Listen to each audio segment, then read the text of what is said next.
lot of what we work at here is the fundamentals of fine motor skills, particularly with the injured guys. Catch pass is essential for us, and we find the development of that down here in Connacht has really paid dividends for us to our academy. And what we had on the pitch there was basically working on skills under fatigue. It's a massive thing that we've brought in over the last couple of years, is to test guys when they're really under pressure after a fitness hit, and put it straight into a skills block, either a catch pass or decision making.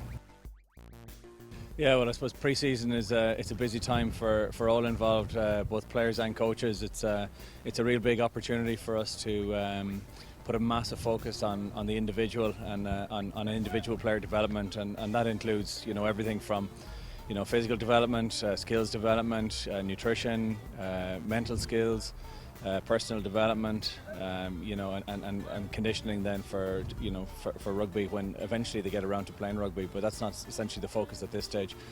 Yeah, like skills development have been massive in Connacht rugby for the last few years, and I think that's when you see the number of players that are now playing professional rugby with Connacht and on a successful Connacht team that are playing an expansive brand of rugby, it has meant that it's now utilisation of the development of all them skills that our fellas have had for the last number of years. But for us, I mean, when we look at what we want from a Connacht player, we want him to be creative and adaptable. So no matter who the head coach is and his philosophy and how he wants to play the game, we must ensure that all our players have all of the skills necessary to play the type of game that coach essentially is looking to do. And if he looks to change that up, depending on the weather or the opposition, we need players that are able to adapt to that. So I think having the fundamentals in place are, and particularly at the earliest stage we can get the players, is very, very important. And the focus there is on very good technique.